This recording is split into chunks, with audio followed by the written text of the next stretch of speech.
My name is Maya, and at 32 years old, I never expected to inherit $15 million from my estranged grandmother. I was rushing home from the lawyer's office, my heart pounding with excitement to share this life-changing news with my husband Lucas, when everything went wrong. The screech of brakes, the sound of twisting metal, and then darkness. When I finally opened my eyes in the intensive care unit 3 days later, my world had already been turned upside down. Lucas wasn't there.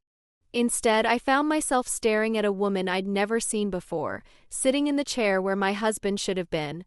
When she saw me awake, her face went white as she whispered words that would haunt me forever.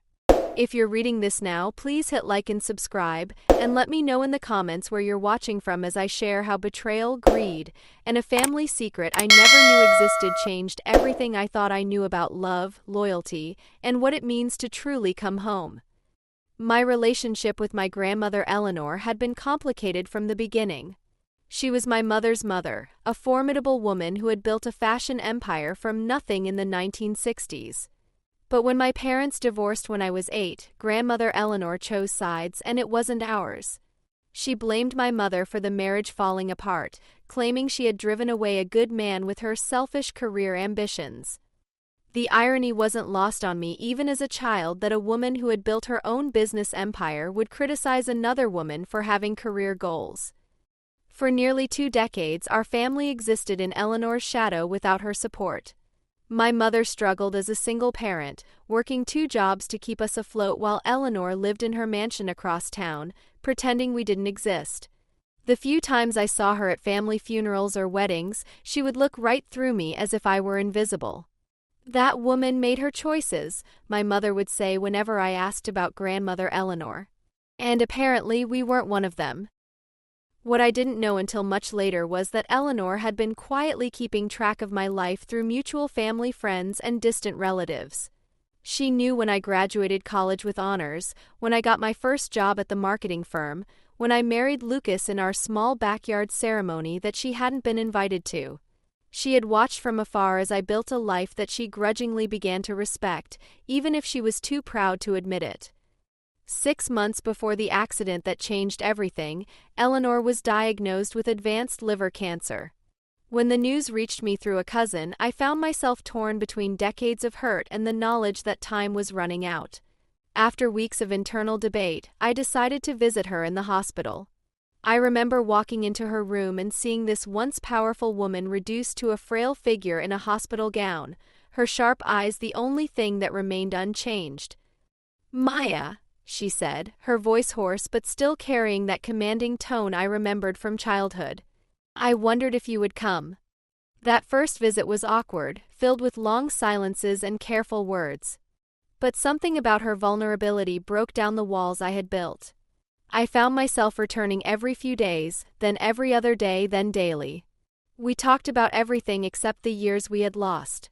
She told me stories about building her business, about the mistakes she had made, about the loneliness that success sometimes brought.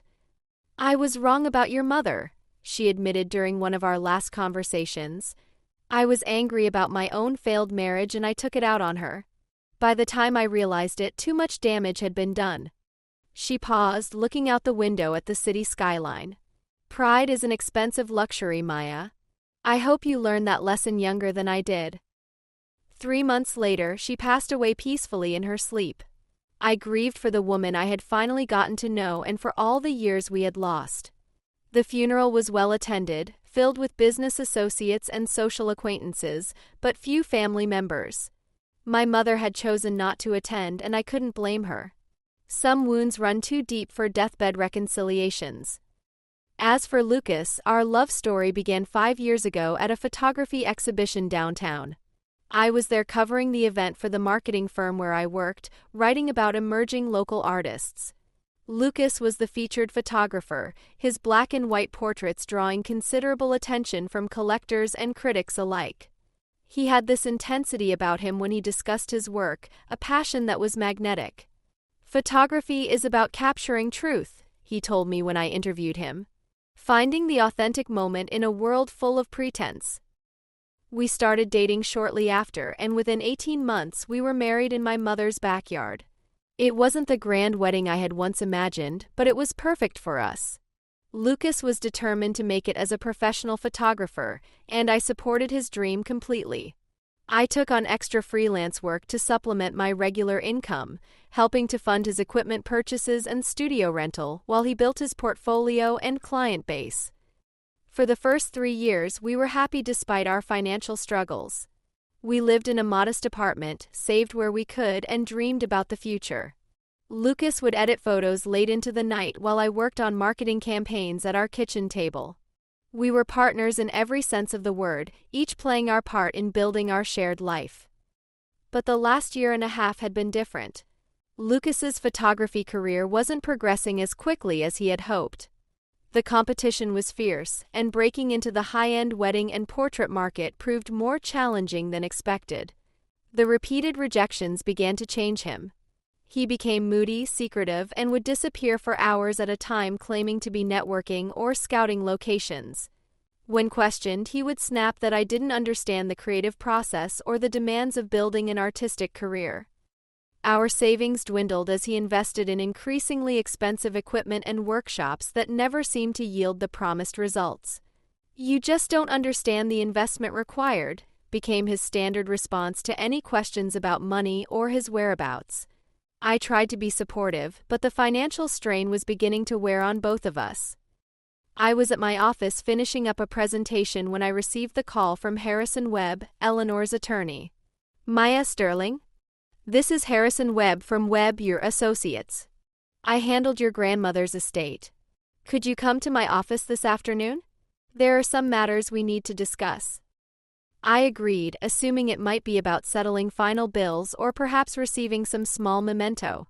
Eleanor had never shown any interest in reconciling with our side of the family, so I certainly wasn't expecting anything significant.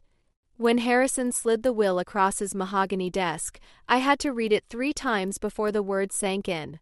Eleanor had left me everything. Her entire estate, valued at $15 million, plus her properties, investment portfolio, and the fashion business she had built from scratch. "She revised the will after you began visiting her in the hospital," Harrison explained, his kind eyes crinkling behind wire-rimmed glasses. "She was quite moved by your forgiveness and the time you spent with her in her final months." Attached to the will was a letter in Eleanor's distinctive handwriting. "My dearest Maya, if you are reading this, I have finally learned what it means to let go of pride and embrace what truly matters. Watching you care for me in those final weeks, despite all the years I wasted being stubborn and wrong, showed me the kind of person you are. You have your mother's strength and your own unique compassion. This money is not an apology, it's an investment in your future. Use it wisely, be happy, and remember that real wealth comes from the people who choose to love you despite your flaws. With all my love and regrets, Eleanor." $15 million. The number felt surreal, almost impossible to comprehend. I could pay off our debts, Lucas could pursue his photography without financial pressure, we could buy a house, travel, maybe start the family we had been putting off due to financial concerns. The possibilities seemed endless. On my way home, I stopped at an upscale camera shop and purchased a vintage Leica camera that Lucas had admired in magazines but could never afford. It seemed like the perfect symbol of our new beginning, a gesture that would show him how much his dreams meant to me. I decided not to tell him about the inheritance over the phone. News this momentous deserved a proper celebration, a moment we could remember forever. I called him anyway, just to let him know I would be home early with incredible news. He sounded distracted, almost irritated by the interruption. "I'm in the middle of a shoot, Maya. This new client is really demanding and I need to focus." "This is important, Lucas. I'll be home in 40 minutes. "Fine, but don't expect me to be done with work. Some of us are trying to build something here." I hung up feeling slightly deflated by his dismissive tone, but I pushed the disappointment aside. Once he heard about the inheritance, everything would change. We could finally stop worrying about money and focus on building the life we had always dreamed of. Little did I know that would be one of our last normal conversations. The rain had started as I pulled onto the interstate, a steady downpour that made the evening traffic crawl at a snail's pace. I remember being stuck behind a delivery truck, mentally rehearsing how I would tell Lucas about Eleanor's incredible gift. Maybe I would blindfold him, place the camera in his hands, and then reveal the news about our sudden wealth. I imagined his face lighting up, the stress of the past months melting away as he realized we were finally free from financial worry. I was so absorbed in these happy thoughts that I didn't see the semi-truck in the next lane begin to hydroplane on the slick asphalt. Time seemed to slow as I watched the massive vehicle slide sideways toward my car. I yanked the steering wheel hard to the right, but there wasn't enough time or space to avoid the collision. The impact was tremendous, the sound of crushing metal and shattering glass filling the air as my small sedan was crushed against the concrete median barrier.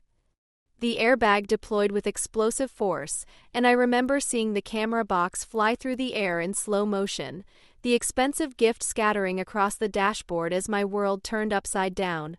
My last conscious thought, strangely, was about a billboard I glimpsed as my car spun out of control, advertising life insurance with the slogan, "Protect your family's future." Then everything went black. I awoke to the steady rhythm of heart monitors and the clinical smell that permeates all hospitals. My body felt like it had been put through a shredder, every breath sending sharp pains through my chest and ribs. When I tried to move, waves of agony shot through my left arm and leg. "Easy now, don't try to move too quickly," a gentle voice instructed. I struggled to focus on the woman in blue scrubs standing beside my bed. Her name tag read Jennifer Martinez, RN. "What happened?" My voice came out as barely more than a whisper, my throat raw and dry. "You were in a serious accident on Interstate 95, Jennifer explained, checking the 4 line in my right arm. "You've been unconscious for 3 days. You're lucky to be alive." 3 days. The information hit me like a physical blow. "My husband, does Lucas know I'm here?" Jennifer's expression shifted slightly, and I caught a flicker of something that might have been pity. "We contacted the number listed as your emergency contact. We left several messages, but—" She trailed off, clearly uncomfortable. "But what?" I pressed, though part of me already dreaded the answer. "Well, someone did come to ask about you yesterday. A young woman who said she was your sister. But when we told her about visiting hours and your condition, she seemed surprised that you were still alive." "I don't have a sister," I said automatically, confusion mixing with the pain medication. What did this woman look like? Dark hair, maybe mid-20s, very well dressed. She left quickly when we started asking for identification. A cold dread began forming in my stomach. Something was very wrong. Later that day, Dr. Patricia Coleman came to explain the extent of my injuries. For broken ribs, a severe concussion, compound fractures in my left arm and leg that had required extensive surgery, and various lacerations. I would need weeks of hospitalization followed by months of physical therapy. "The driver of the truck didn't survive," she added gently. "You're extraordinarily fortunate to be alive." Fortunate? The word felt hollow as I lay there, unable to reach my husband and trying to make sense of a mysterious woman claiming to be my sister. I tried calling Lucas's phone repeatedly, but every call went straight to voicemail. I sent text messages that showed as delivered but remained unanswered. Each hour that passed without word from him amplified my anxiety and confusion. Jennifer became my primary caregiver and, increasingly, my confidant. She would check on me even when she wasn't assigned to my room, bringing extra juice boxes or just sitting with me during her breaks. Still no word. She asked on the 4th day, helping me sit up to eat lunch. I shook my head, wincing at the movement. "I don't understand. Even if his phone died, he would know something was wrong when I didn't come home." On day 5, I finally received a text from Lucas. "Heard about accident. Really busy with major project launch. Will visit when schedule allows." No questions about my condition, no expression of concern, no offer to help. Just a cold, distant message that might have come from a casual acquaintance rather than my husband of 5 years. "That doesn't sound right," Jennifer frowned when I showed her the message. "Do you have friends who could check on him?" I called my closest friend, Sarah, but she sounded strangely evasive on the phone. When I asked about Lucas, she quickly changed the subject, making excuses about why she couldn't visit yet. The pieces of some terrible puzzle were starting to form, but I couldn't quite see the complete picture. By the end of the first week, my suspicions had grown too strong to ignore. Using Jennifer's tablet, I searched social media and found something that made my blood run cold. Lucas had posted a photo from an upscale restaurant, clinking champagne glasses with a stunning brunette I'd never seen before. The caption read, "New beginnings and fresh starts. Life is beautiful." The post was from 2 days ago while I was lying unconscious in the ICU. With shaking hands, I called his number again.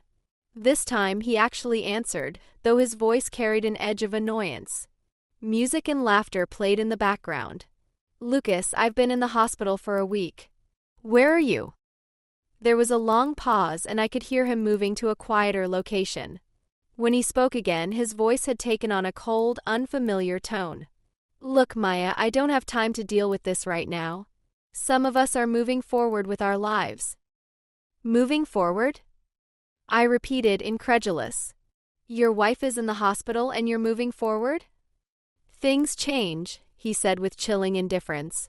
"I found someone who actually supports my career instead of questioning every decision I make. Someone who understands what it takes to succeed." The line went dead, leaving me staring at the phone in complete shock. Jennifer found me sobbing 20 minutes later and immediately called for a sedative. As the medication took effect, dulling both the physical and emotional pain, one thought kept circling through my foggy mind. Everything I thought I knew about my marriage had been a lie. The days following Lucas's cruel phone call were the darkest period of my life. I refused food, barely slept, and cried until I had no tears left. The physical agony of my injuries paled compared to the emotional devastation of learning that the man I had loved and supported had abandoned me in my moment of greatest need. 5 years of marriage, and this was how it ended, with a dismissal so cold it felt like talking to a complete stranger. Dr. Rachel Torres, the hospital's counseling psychologist, was called in when my condition began affecting my physical recovery. A warm woman with intelligent dark eyes and a direct manner, Rachel didn't offer empty platitudes or false comfort. "What you're experiencing is trauma on multiple levels," she explained during our first session. "Physical injury, emotional betrayal, and the shock of abandonment. It's normal to feel like your world has collapsed." Did he know? I asked suddenly, voicing the question that had been haunting me. "About the inheritance, I mean." "What inheritance?" Rachel asked gently. I hadn't told anyone at the hospital about Eleanor's will. It had seemed insignificant compared to the medical emergency and Lucas's betrayal. But now I wondered if it was the key to understanding everything that had happened. "I inherited $15 million the day of my accident," I explained slowly. "I was driving home to tell Lucas when the crash happened." Rachel's eyebrows rose slightly. "That certainly adds another dimension to consider. Have you told anyone else about this inheritance?" I shook my head. "Just the lawyer and now you." 2 days later, Sarah finally visited, entering my room hesitantly with a small bouquet of flowers and avoiding eye contact. "You look awful," she said, then immediately grimaced. "Sorry, that came out wrong." "Why have you been avoiding me?" I asked directly. The pain medication had stripped away my capacity for social niceties. Sarah sat heavily in the visitor's chair, clutching the flowers nervously. "I didn't know what to say, Maya. Everything is such a mess." "Tell me about this woman Lucas is with." She twisted her hands in her lap, looking anywhere but at my face. "Her name is Isabella Chen. She's some kind of art dealer or consultant. They've been spending time together." "For how long?" "Maya, how long, Sarah?" "About 4 months," she whispered. "Maybe longer. I only found out recently, and I didn't know how to tell you." "For months." While I was visiting my dying grandmother, Lucas had been cultivating a relationship with another woman. The betrayal cut deeper than I had thought possible. "There's more," Sarah continued, her voice dropping even lower. "Lucas has been telling people you might not recover from the accident. He's been preparing people for the worst." "What do you mean, preparing people?" He held a memorial gathering at your apartment 3 nights ago, she said, tears forming in her eyes. He said it was to celebrate your life and the impact you'd had on everyone. I couldn't bring myself to attend, but others did. The room seemed to tilt sideways. My husband had held a memorial service for me while I was lying in the hospital, very much alive. Show me, I demanded. Show me this Isabella. Reluctantly, Sarah pulled out her phone and opened Instagram. There he was, my husband, arm in arm with an elegant woman who looked nothing like me, but everything like the kind of sophisticated art world insider he had always wanted to impress. They were at gallery openings, exclusive restaurants, and cultural events, the lifestyle Lucas had always craved but we could never afford. People are saying they got engaged last weekend, Sarah added quietly. Some kind of private ceremony at her family's estate in the Hamptons. Engaged. My husband had declared me as good as dead and gotten engaged to another woman within days of my accident. The scope of his betrayal was so enormous I couldn't process it all at once. Jennifer, who had been discreetly monitoring my vital signs during this conversation, stepped in when my heart rate began spiking dangerously. That's enough for today, she said firmly, ushering Sarah toward the door. I'm so sorry, Maya, Sarah called back. I should have told you sooner. I should have done something. After she left, Jennifer sat with me in comfortable silence, her presence steady and reassuring. You need legal help, she finally said. This isn't just betrayal. This might be fraud. She was right. With Jennifer's assistance, I called Harrison Webb the next morning. Maya, thank goodness, the attorney said immediately. I've been trying to reach you. There have been some very concerning developments regarding your inheritance. Let me guess, I said bitterly. My husband has been asking about it. More than asking. He came to my office 2 days ago with a woman he introduced as your power of attorney, claiming you had designated her to handle your affairs due to your medical condition.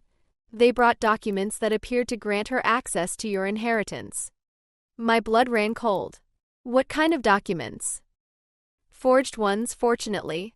The signatures were clearly fake, and when I pressed for additional identification, they left quickly. But Maya, there's something else. The woman with him, she looked remarkably similar to you. Same build, similar facial structure. If I hadn't known better, I might have thought she was your sister. What was her name? Isabella something. Asian surname. Chin, I think. The pieces were starting to form a horrifying picture. Harrison, I need you to investigate this woman's background immediately. And I think you should come to the hospital tomorrow. I believe my husband is planning something and I need to be prepared. That night, I barely slept as my mind worked to piece together the fragments of this elaborate deception. How had Lucas learned about the inheritance before I could tell him? Why had he chosen a woman who resembled me physically? And most importantly, how far was he willing to go to get his hands on Eleanor's money? Jennifer found me awake at 10 a.m., staring at the ceiling with tears streaming down my face. Can't sleep? She asked gently, settling into the chair beside my bed. I keep thinking about all the signs I missed, I whispered. The way he started working late more often, the new clothes he couldn't afford, how distant he became when I mentioned visiting Eleanor. You couldn't have known, Jennifer said softly. People like your husband are experts at deception. They compartmentalize their lives so completely that even those closest to them can't see what's happening. She adjusted my blanket and checked my fore. I've seen this before, Maya. Patients who discover their loved ones have been living double lives. The guilt isn't yours to carry. But the guilt felt crushing nonetheless. I remembered the night Lucas came home with expensive wine, claiming he'd gotten a small photography gig. I had been so happy for him, so proud that his career was finally picking up. Now I realized it was probably around the time he met Isabella, celebrating the beginning of his elaborate scheme with money he didn't have. There's something else, I told Jennifer hesitantly. When I was visiting my grandmother, she mentioned that someone had been asking questions about her will. She thought it was just curious family members, but what if? I trailed off, the implication too terrible to voice completely. What if Lucas somehow found out about the inheritance before you did? Jennifer finished. I nodded miserably. It would explain everything. The timing, the planning, why he seemed so prepared for this. The next morning brought another devastating revelation. Sarah visited again, this time with my neighbor Mrs. Patterson, an elderly woman who lived in the apartment next to ours. "Maya, dear," Mrs. Patterson said, taking my hand in her papery grasp. "I had to come see you. That husband of yours told everyone you'd passed away from your injuries." "What do you mean?" I asked, though I was beginning to understand the scope of Lucas's deception went far beyond what I had imagined. "He knocked on doors throughout the building, very tearful, very convincing," Mrs. Patterson continued. "Said you'd died during surgery, and he was arranging a memorial service. Several neighbors attended. We all brought casseroles and sympathy cards." Her eyes filled with tears. "He even had photographs of you displayed, talked about what a wonderful wife you'd been." Sarah squeezed my uninjured hand. "Maya, he cleared out your apartment. Everything is gone, your clothes, your books, your grandmother's jewelry box. The landlord said Lucas gave notice and moved out 3 days after the memorial service." The systematic erasure of my existence was so thorough, so calculated, that it took my breath away. Lucas hadn't just abandoned me, he had methodically deleted me from our shared life while I lay unconscious and fighting for survival. "Where did he move to?" I asked weakly. "Some upscale place in Manhattan," Sarah replied. "Upper East Side. Isabella's family apparently owns several properties there." The pieces were clicking into place with horrible clarity. Lucas hadn't just found a new woman, he had found a new life, funded by the money he planned to steal from me and supported by a family with the kind of connections he had always craved. Mrs. Patterson pulled out a crumpled sympathy card from her purse. "I kept this because something felt wrong about the whole thing. Your husband seemed more excited than grieved, if you know what I mean." The card was addressed to Lucas Sterling, with heartfelt condolences for the loss of his beloved wife.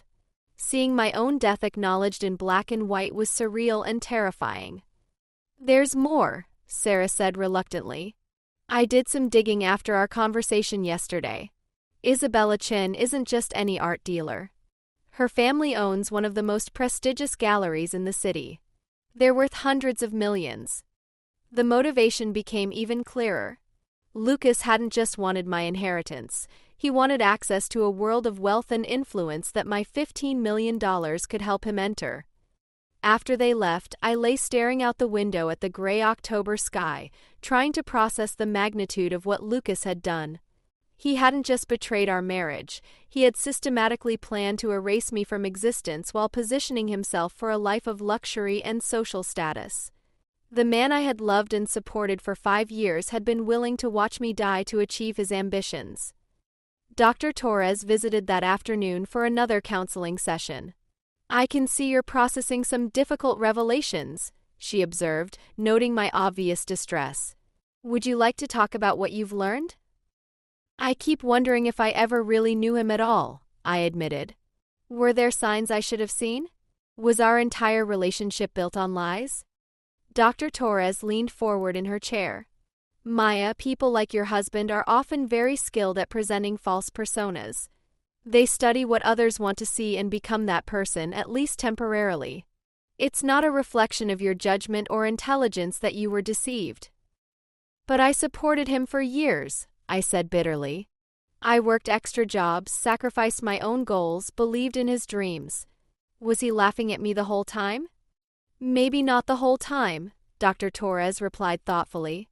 "People can change, especially when they encounter opportunities that challenge their moral boundaries. It's possible Lucas genuinely cared for you initially, but when faced with the prospect of instant wealth and social elevation, his true character emerged." Her words offered little comfort, but they helped me understand that I wasn't dealing with a simple case of marital betrayal. Lucas had revealed himself to be someone capable of elaborate fraud, emotional manipulation, and potentially even willing to let me die to achieve his goals. The man I mourned had probably never existed at all. By morning, I had formed a terrible theory, one so twisted I could barely contemplate it. But the evidence was starting to point toward a conclusion that made my blood run cold. Lucas hadn't just abandoned me after my accident. He had been planning this betrayal for months, possibly since he first learned about Eleanor's illness and my visits to her bedside. I asked Jennifer to help me set up a small recording device in my room, ostensibly for security purposes, but actually to document whatever confrontation was coming. Then, using Sarah's phone, I sent a carefully crafted text message to Lucas. Know about Isabella and the inheritance. Maya is awake and remembers everything. You need to fix this situation before she talks to lawyers. The response came within minutes. On our way. Don't worry, we'll handle it. They were coming, and I would finally get the answers I needed. I spent the morning preparing myself mentally and physically for what was to come. Jennifer helped me sit up properly and arranged my appearance to look slightly more vulnerable than I felt, while Dr. Torres coached me on maintaining emotional control regardless of what might be said. Remember, Dr. Torres reminded me, you have the power here. No matter what they say or do, they can't take that away from you unless you let them. Harrison arrived at noon, briefcase in hand, and positioned himself in the chair by the window where he wouldn't be immediately visible to anyone entering the room. The small recording device was discreetly positioned to capture everything that was about to unfold. Are you certain you want to confront them today?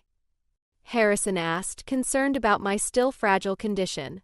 We could handle this through proper legal channels without putting you through additional stress. I need to see his face, I replied firmly. I need to understand how this happened and why.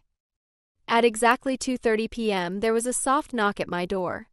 My heart rate spiked immediately, the monitor betraying my anxiety despite my outward calm. Jennifer squeezed my hand once before stepping back to observe from near the bathroom door. Lucas entered first, and I was shocked by his transformation.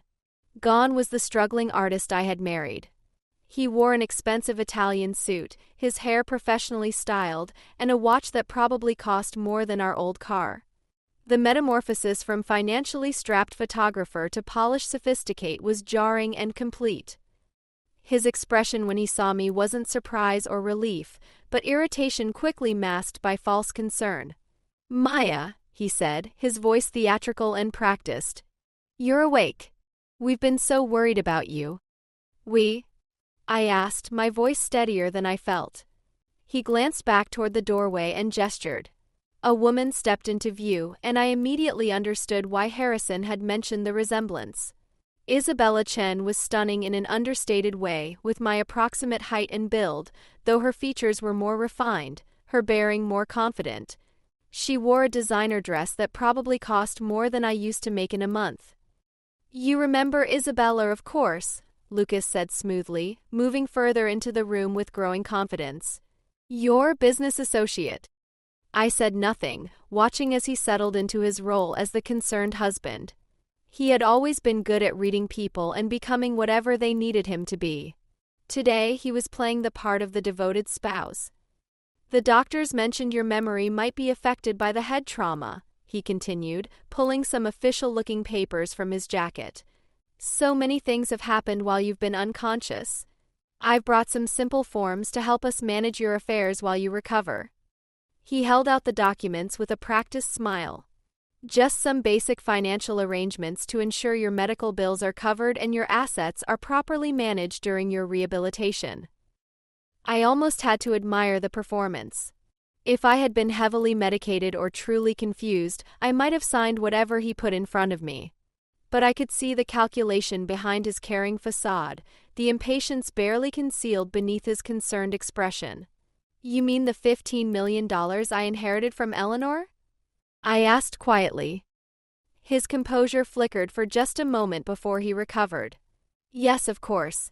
Such a blessing, but also a tremendous responsibility. In your current condition, the stress of managing such substantial assets could seriously impact your recovery.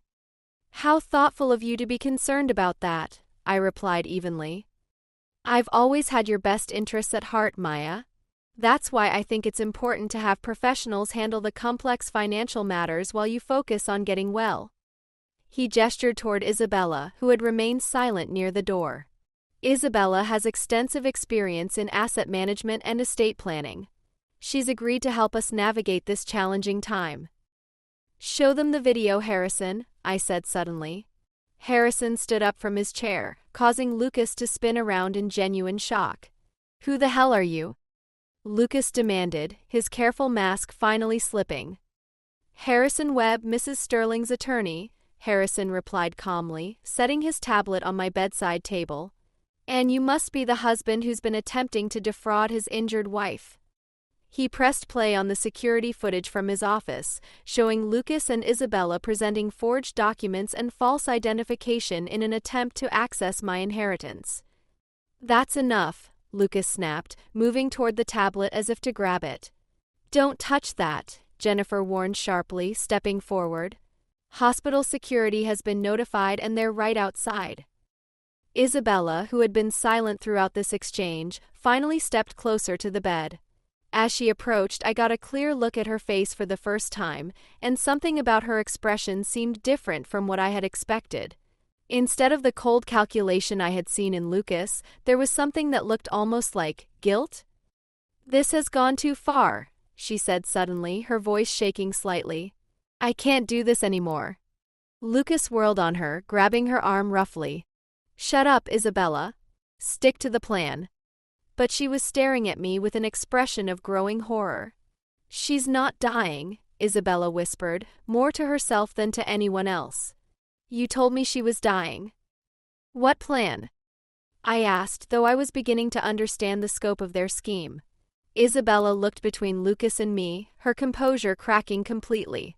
He said you had brain damage from the accident. That you'd never recover enough to manage your own affairs. That I'd be helping you by taking care of the financial burden. She turned to face Lucas, accusation clear in her voice. You said it was an act of mercy. It would have been, Lucas replied coldly, his true nature finally emerging completely. She was always holding me back anyway. Now at least the money can be put to good use. The casual cruelty of his words hit me like a physical blow. This man I had loved and supported had been willing to essentially steal my identity and inheritance, justifying it as some kind of favor to everyone involved. You were going to let me die, I said quietly, the full horror of the situation finally sinking in. If I had never woken up, you would have taken everything. You would have wanted me to be taken care of, Lucas said with twisted logic. And Isabella has the connections to make sure your money actually accomplishes something instead of just sitting in some boring investment account. By accomplishing something, you mean supporting the lifestyle you always wanted but could never afford, Harrison interjected. Our investigation shows you've already spent considerable sums on clothes, jewelry, and luxury accommodations, all charged to credit cards in Maya's name. Isabella stepped away from Lucas as if he had become toxic to touch. You used my information to open credit accounts in her name? She asked incredulously. It was temporary, Lucas said dismissively. Once the inheritance was transferred, everything would have been covered. No harm done. No harm? I repeated, my voice rising despite my injuries. You abandoned your wife, committed identity theft, and planned to steal $15 million. But no harm done? Jennifer moved closer to my bed, monitoring my vital signs as my heart rate climbed. Maya, try to stay calm. Don't let him upset you further. You have no proof of anything criminal, Lucas said, though his confidence was clearly shaking. This is all speculation and emotional manipulation. Actually, we have quite a bit of evidence, Harrison said calmly, pulling documents from his briefcase. Forged signatures, fraudulent credit applications, attempted identity theft, and now this recorded confession of your intent to defraud Maya of her inheritance. Plus abandonment of a spouse in medical crisis, which in this state can be considered criminal neglect. Isabella was backing toward the door, realization dawning on her face. I had no idea, she said, looking directly at me. Maya, I swear I didn't know he was lying about your condition.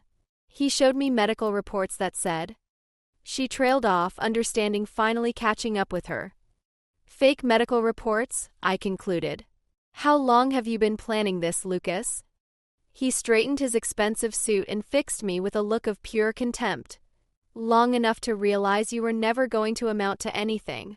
When I heard about your grandmother's money, I knew it was my chance to finally live the life I deserved instead of being dragged down by someone who never understood ambition.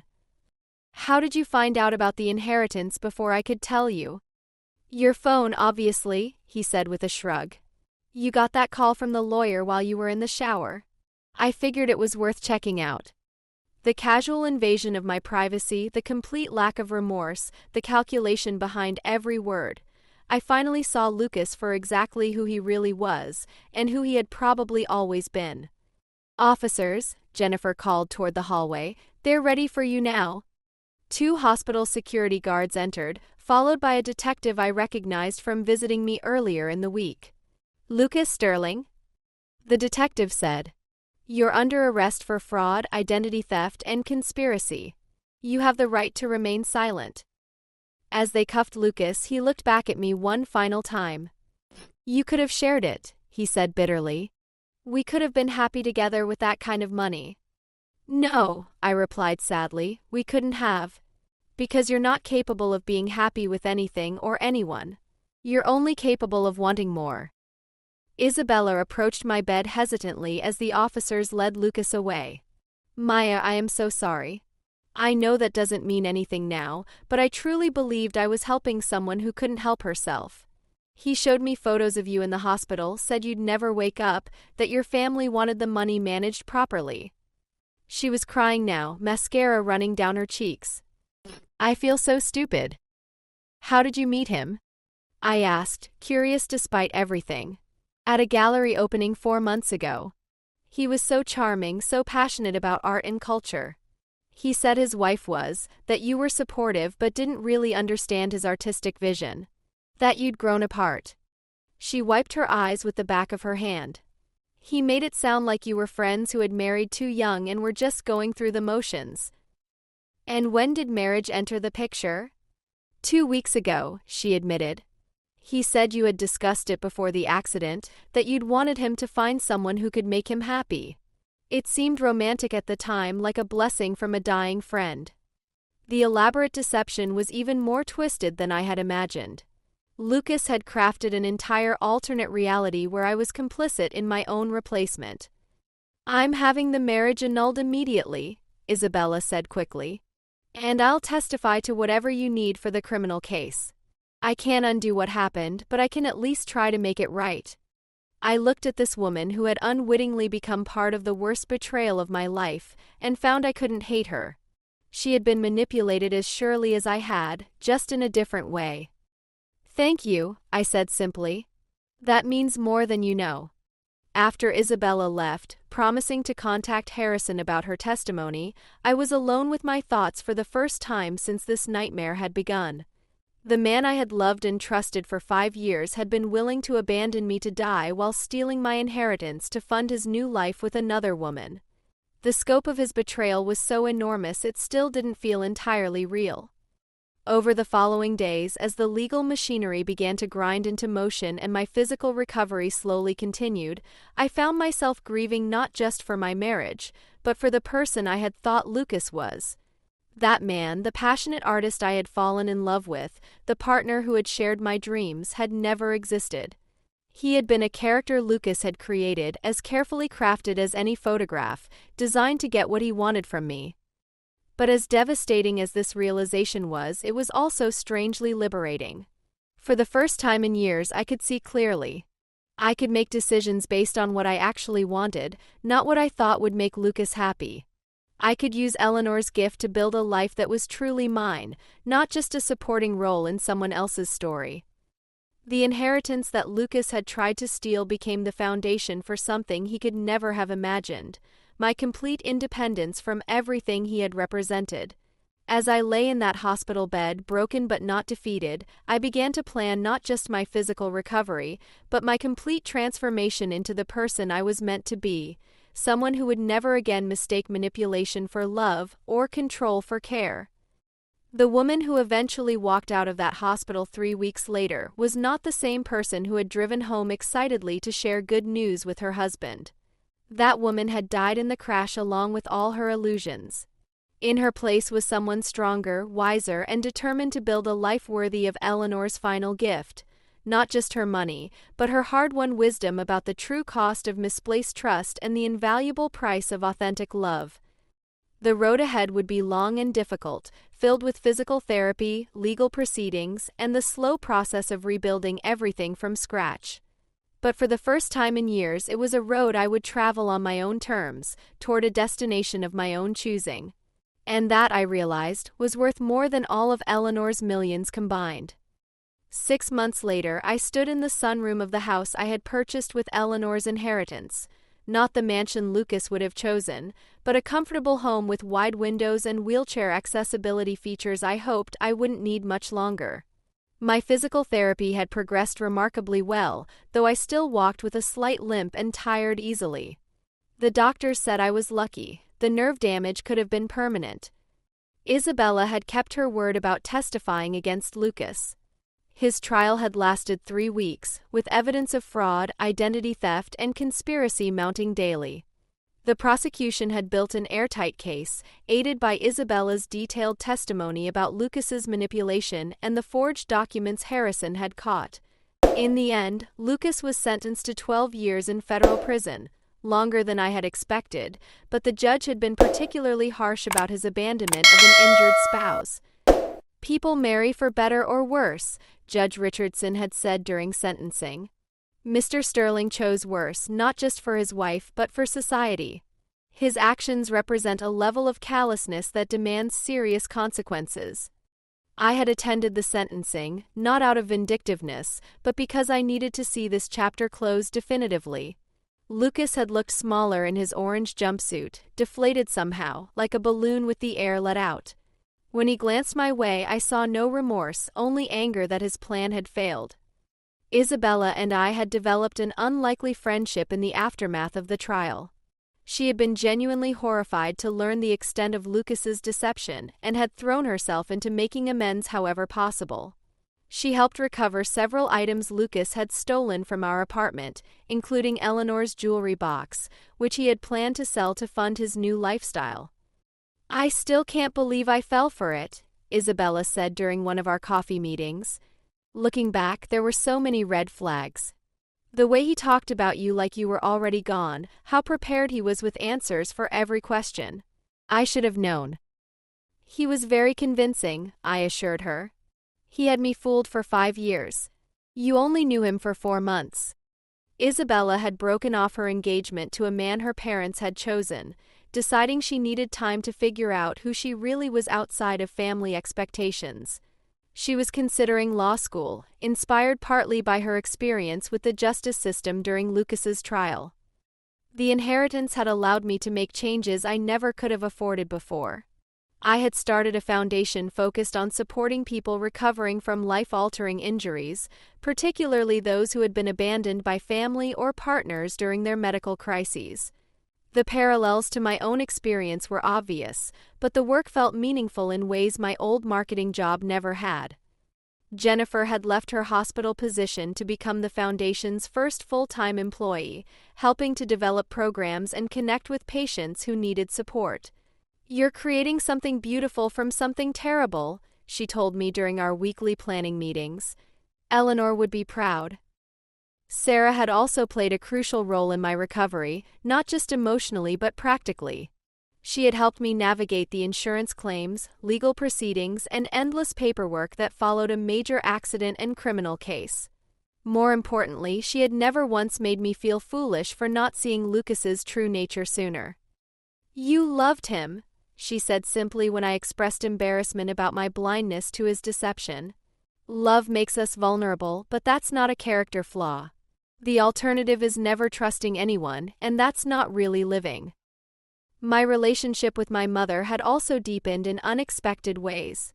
She had flown in immediately after learning about the accident and Lucas's betrayal, and had stayed for 2 weeks to help with my initial recovery. We talked more during those 2 weeks than we had in years, processing not just my situation but her own experiences with my father's abandonment when I was young. "I should have prepared you better for the possibility that people aren't always who they seem," she said one evening as we sat together in my hospital room. "I was so focused on not making you cynical about relationships that I didn't teach you enough about protecting yourself." You taught me to love openly, I replied. That's not a mistake, even if it sometimes leads to pain. My mother's eyes had filled with tears. You're stronger than I ever was, Maya. Even after everything Lucas did, you're not bitter. That's a gift. The civil lawsuit against Lucas had recovered most of the money he had stolen, though some had been spent on his lavish lifestyle during our separation. Harrison had been relentless in tracking down assets and ensuring Lucas couldn't benefit from his crimes. We had also filed suit against the credit card companies that had allowed fraudulent accounts to be opened, resulting in additional financial recovery and policy changes to prevent similar fraud. Mrs. Patterson, my elderly neighbor, had become an unexpected friend and ally. She visited regularly, bringing homemade soup and gossip from the old apartment building. That man fooled all of us, she would say, shaking her head. But you surviving and thriving, that's the real victory. He thought he could erase you, but look at you now. Dr. Torres continued our therapy sessions, though they had evolved from crisis intervention to longer-term life planning. You've shown remarkable resilience, she observed during one recent session. Not just in surviving the physical trauma, but in transforming the emotional devastation into something constructive. I had good help, I replied, thinking of all the people who had supported me when Lucas abandoned me. And good motivation. I refused to let his choices define my life. The foundation work had introduced me to dozens of people with similar stories. Spouses who disappeared when medical bills mounted, family members who became abusive when caregiving became difficult, partners who couldn't handle the changes that serious injuries brought to relationships. One woman, Catherine, had been abandoned by her husband of 20 years after a stroke left her partially paralyzed. He said he married me for better or worse, but apparently worse had limits he didn't mention in his vows, she told me during one of our support group meetings. Her bitter humor masked deep pain, but she was making progress in rebuilding her life with assistance from the foundation. Another client, Marcus, had lost his legs in a construction accident and discovered that his fiancée had been stealing from his disability settlements while telling friends she was sacrificing everything to care for him. His case had similarities to mine, a romantic partner using a medical crisis as an opportunity for financial exploitation. The hardest part isn't the physical limitation, Marcus had said during group therapy. It's learning that someone you loved was capable of seeing your suffering as their opportunity. These stories reinforce my belief that the foundation was filling a real need, supporting people through a type of betrayal that was both deeply personal and surprisingly common. The legal system had also taken notice of my case, with several law schools using it as an example of elder financial abuse and medical exploitation. Harrison had been invited to speak at conferences about recognizing and preventing the type of fraud Lucas had attempted. Your willingness to pursue this case publicly has helped protect other vulnerable people, he told me. That takes courage. But the most unexpected development in my recovery had been romantic. Dr. Michael Chen, no relation to Isabella, had been one of the orthopedic surgeons involved in repairing my leg fractures. He was quiet, thoughtful, and had a dry sense of humor that emerged gradually as we worked together during my recovery. Unlike Lucas's immediate charm and grand gestures, Michael's appeal grew slowly, built on consistent kindness and genuine interest in my thoughts and experiences. I don't date patients, he had said when I was finally discharged from his care. But I'd like to ask you to dinner if you're interested. Our relationship developed carefully, both of us aware of the vulnerability that medical trauma could create. Michael had seen too many patients make poor romantic decisions during recovery, and I was determined not to repeat Lucas's pattern of pursuing partners who might be motivated by my financial situation. How do I know you're not after my inheritance? I had asked him during one of our early dates, only half joking. Michael had laughed, then grown serious. Maya, I make more money than I can spend, I have no debt, and I drive a 10-year-old Honda because I don't care about impressing people with possessions. If I were a gold digger, I'd be pretty bad at it. His honesty and self-awareness were refreshing after years of Lucas's calculated charm. Michael never promised more than he could deliver, never made grand gestures that required me to overlook red flags, never made me feel like I had to earn his attention or support. It was a completely different way of being in relationship, and I was still learning to trust it. The anniversary of the accident had been difficult, filled with memories and what-if scenarios. But it also marked how far I had come, not just physically but emotionally and spiritually. I was no longer the woman who had driven home excitedly to share good news with a husband who was already planning to betray her. That woman had been innocent in ways I could never be again, but she had also been naive about human nature and her own worth. "Do you miss her?" Dr. Torres had asked during one session. "The person you were before all this happened?" I had thought carefully before answering.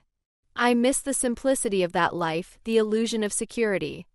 But I don't miss being someone who needed other people's approval to feel valuable. I don't miss making myself smaller so someone else could feel bigger. The foundation continued to grow, now helping dozens of people annually and partnering with hospitals, law enforcement, and social services to identify and prevent medical exploitation. We had lobbied successfully for stronger laws protecting vulnerable patients from financial abuse, and several other states were considering similar legislation. Isabella had enrolled in law school and was considering specializing in elder law and patient advocacy. "You showed me that surviving betrayal doesn't have to mean becoming bitter," she told me. "I want to help other people find that path too." Her transformation from unwitting accomplice to passionate advocate had been remarkable to witness. The house had become a gathering place for the extended family of friends and supporters who had emerged from this crisis. Jennifer and her partner hosted monthly dinners for foundation volunteers. Sarah had met someone new, a kind man who appreciated her loyalty and integrity, and they often joined our gatherings. Mrs. Patterson had become an honorary grandmother figure, dispensing advice and homemade cookies in equal measure. Even my relationship with Eleanor's memory had evolved. I visited her grave regularly, updating her on the foundation's work and my personal progress. "You were right about pride being expensive," I would tell her headstone.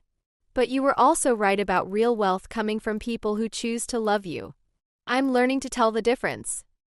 The money had made everything easier, but it hadn't solved the deeper questions about trust, love, and human nature that Lucas's betrayal had raised. Those answers had come through therapy, friendship, meaningful work, and the gradual rebuilding of faith in my own judgment. The inheritance had provided security and opportunity, but the real gifts had been the people who showed up when I needed them most. Looking back, I could see how the accident and its aftermath had been a kind of terrible gift, stripping away illusions and revealing both the worst and best of human nature. Lucas's betrayal had been devastating, but it had also freed me from a relationship built on deception and control. The people who supported me through the crisis had proven themselves in ways that good times never could have tested. As I stood in my sunroom, watching Michael work in the garden we had planted together, I felt something I hadn't experienced in years: contentment that wasn't dependent on anyone else's approval or behavior. The foundation gave my life purpose, my friendships provided support and joy, and my romantic relationship was built on honesty rather than need or manipulation. The woman who had woken up in that hospital bed 18 months ago had been broken in multiple ways: physically, emotionally, and spiritually. The woman I had become was stronger, wiser, and more authentic than I had ever been during my marriage to Lucas. The inheritance had made my recovery possible, but the real wealth was the life I had built from the wreckage of everything I thought I wanted. Eleanor's final lesson had been about the difference between authentic love and performed affection, between genuine support and calculated manipulation. It had taken a car accident, a criminal husband, and months of recovery to fully understand what she meant. But now I knew, true wealth wasn't measured in dollars, but in the depth of relationships built on truth, reciprocity, and unconditional care. And by that measure, I was richer than I had ever dreamed possible.